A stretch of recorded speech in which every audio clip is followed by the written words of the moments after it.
وہ انتہائی مغرور و متکبر بادشاہ تھا۔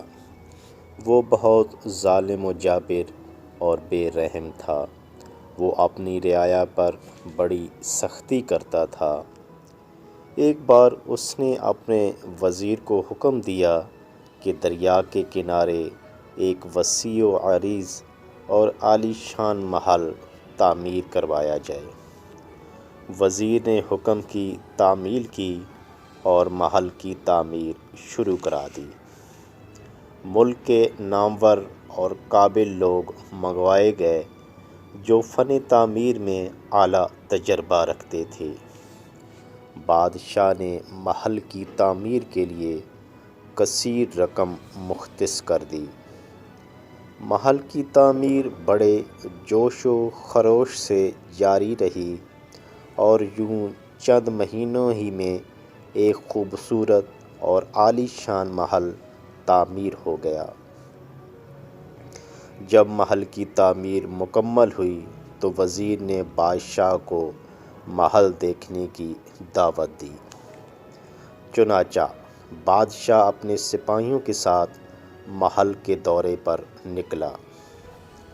وہ محل کے ایک ایک کمرے کو بڑی توجہ سے دیکھ رہا تھا۔ وہ بہت خوش نظر آ رہا تھا کیونکہ محل عین اس کی خواہش کے مطابق پایۂ تکمیل تک پہنچا تھا۔ اندرونی حصہ دیکھنے کے بعد بادشاہ محل کے بیرونی حصے کا معائنہ کرنے لگا۔ خوبصورت لان اور وسیع و عریض باغ اسے بہت اچھا لگا۔ وہ محل کے ارد گرد چکر لگانے لگا۔ اچانک اس کی نظر محل کے ساتھ بیرونی دیوار کے نزدیک بنی ایک جھونپڑی پر پڑی۔ بادشاہ نے غضبناک ہو کر اپنے وزیر سے پوچھا، یہ جھونپڑی کس نے بنائی ہے؟ یہ کس نے گستاخی کی ہے کہ میرے خوبصورت محل کے ساتھ حقیر سی جھونپڑی بنائے؟ وزیر نے عرض کی کہ حضور، ایک غریب عورت نے یہ جھونپڑی بنائی ہے، اس کے رہنے کے لیے اور کوئی ٹھکانہ نہیں۔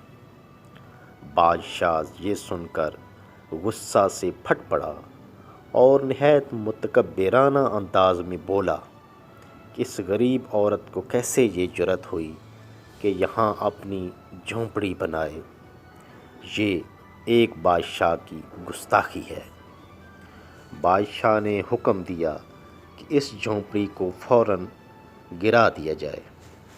الغرض سپاہی حکم ملتے ہی جھونپڑی کی طرف لپکے اور آن واحد میں ملیاں میٹ کر دیا۔ بوڑھی عورت کا گھر مسمار کر دیا گیا۔ اس کے بعد بادشاہ واپس اپنے محل میں چلا گیا۔ شام کو بوڑھی عورت آئی تو مسمار شدہ جھونپڑی دیکھ کر انتہائی غمگین ہوئی۔ جب اسے پتہ چلا کہ جھونپڑی بادشاہ نے گرائی ہے تو وہ اور بھی غمزدہ ہو گئی کہ بادشاہ تو اپنی رعایا کا ہر طرح کا خیال رکھتے ہیں، ان کی دکھ پریشانیوں کا ازالہ کرتے ہیں۔ بالآخر بوڑھی عورت نے دعا کے لیے ہاتھ اٹھا دیے اور عرض گزار ہوئی، اے میرے پروردگار، جب میری جھونپڑی گرائی جا رہی تھی تو میں موجود نہ تھی، لیکن اے رحیم و کریم آقا، تو ہر چیز دیکھتا ہے، تیری قدرت تو ہر شے پر محیط ہے۔ اے میرے مولا، اس ظالم نے میری کمزور سی جھونپڑی تباہ کر دی، مالک تو عدل فرما۔ بوڑھی نے جس آہوزاری اور دکھ سے دعا مانگی تھی وہ فوراً بارگاہ ایزدی میں قبول ہو گئی۔ اچانک بادل آ گئے، طوفان اور بارش برسنا شروع ہو گئی۔ ادھر سے دریا بھی بپھرنا شروع ہوا۔ دریا کی موجوں کا زور اس قدر بڑھا کہ اس نے بادشاہ کے محل کا ملیا میٹ کر دیا۔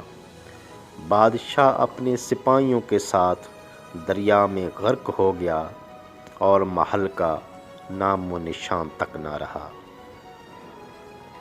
تو دوستو، دیکھا آپ نے ایک ظالم و جابر کیسے اپنے انجام کو پہنچا۔ حقیقت یہ ہے کہ ظالم کو اس کے ظلم کا بدلہ ضرور دیا جاتا ہے۔ مظلوم کی دعا بارگاہ خداوندی میں ضرور قبول ہوتی ہے۔ یاد رکھیں، ناحق لوگوں کی جان و مال کو نقصان پہنچانا ناجائز و حرام ہے۔